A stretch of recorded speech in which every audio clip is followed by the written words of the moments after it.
कोशी प्रदेश प्रहरी प्रमुख एवं प्रहरी नायब महानिरीक्षक डीआईजी ईश्वर कार्कीले अपराधमुक्त र शान्त समाज निर्माण गर्नका लागि प्रहरीलाई नागरिकको सहयोग अपरिहार्य रहेको बताउनु भएको छ। ओखलढुङ्गामा मंगलबार सरकारवालासँग अन्तर्क्रिया गर्दै उहाँले प्रहरीले विषम परिस्थितिमा समेत अहोरात्र खटेर देश र जनताको सुरक्षामा जुटिरहेकोले प्रहरीलाई सधैँ नागरिकको साथ, विश्वास र हौसला आवश्यक रहेकोमा जोड दिनु भएको छ। पुलिस चाहिने नचाहिने भन्ने पनि झन्डै नै विवाद सृजना हुन्छ। रेकर्डमा हेर्ने डेटामा हेर्ने अहिले 42,000 पुलिस चाहियो भन्ने छ।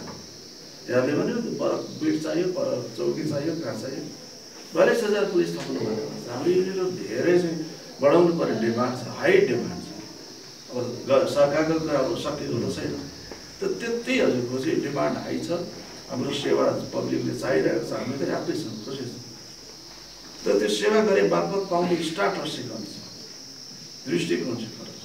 त्यो दृष्टिकोण चाहिँ चेन्जेस ल्याउनु चाहिँ जरुरी छ। त्यति भयो भने यो प्रहरी अझ बढी सुदृढ हुन्छ, अझ बढी चाहिँ परिष्कृत हुन्छ। पुलिसले कानुन सम्मत गरेका कुराहरूलाई प्रोटेक्सन जरुरी छ। कानुन सम्मत गरेका कुरा पुलिसले गैर कानुनी काम त्यो तपाईँको गर्दैन भन्ने लाग्छ। गर्छ भने त हजुर प्रहरीसँग हतियार छ, जतिखेर पनि चल्नु पर्ने हो। राज्यले हतियार दिएको छ, गोली दिएको छ, गट्टा दिएको छ। पुलिस विकृत एकदम काम नलाग्ने भन्नेमा त गोली पड्काउँदै हिँड्थ्यो नि, हिँड्दैन, जिन्दगी लास्ट रिसोर्टमा मात्र पुलिसले कानुनले दिएको अधिकार प्रयोग गर्छ, जस्टिफाइड पुलिस त्यही चाहिँ क्वेसन मार्क गरिनु मनोबल भनेको त्यही पोइन्टमा छ, केही दिनै पर्छ।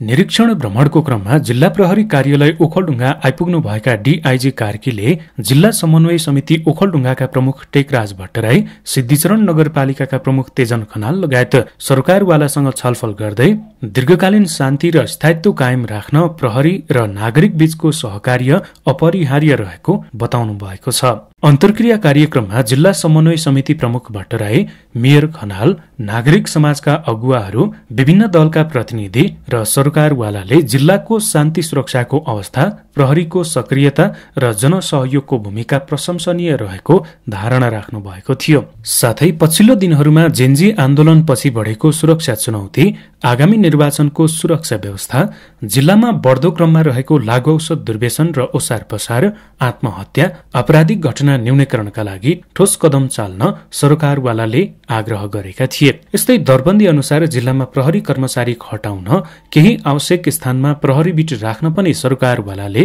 आग्रह गरेका छन्। जिज्ञासाहरूको जवाफ दिँदै डीआईजी कार्कीले अपराध नियन्त्रण, लागू औषध दुर्व्यसन र ओसार पसार नियन्त्रण साथै जनचेतना अभिवृद्धिमा प्रहरीसँगै जनप्रतिनिधि, नागरिक समाज र सञ्चार माध्यमको निरन्तर सहकार्य आवश्यक रहेकोमा जोड दिनु भएको छ।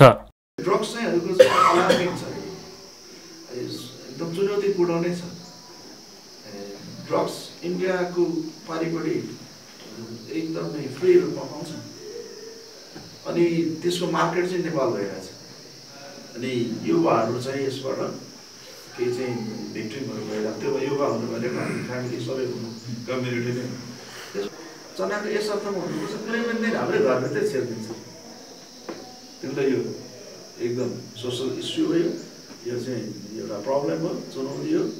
यसलाई चाहिँ सबै मिलेर है सहकार्य गरेर यसको चाहिँ निमित्रण गर्नुपर्ने। कार्यक्रममा जिल्ला समन्वय समिति ओखलढुङ्गाका प्रमुख भट्टराई र नगर प्रमुख खनाल लगायतले स्थानीय सरकार सधैँ शान्ति र सुरक्षाको पक्षमा प्रहरीसँग सहकार्य गर्दै अघि बढ्ने प्रतिबद्धता जनाउनु भएको छ।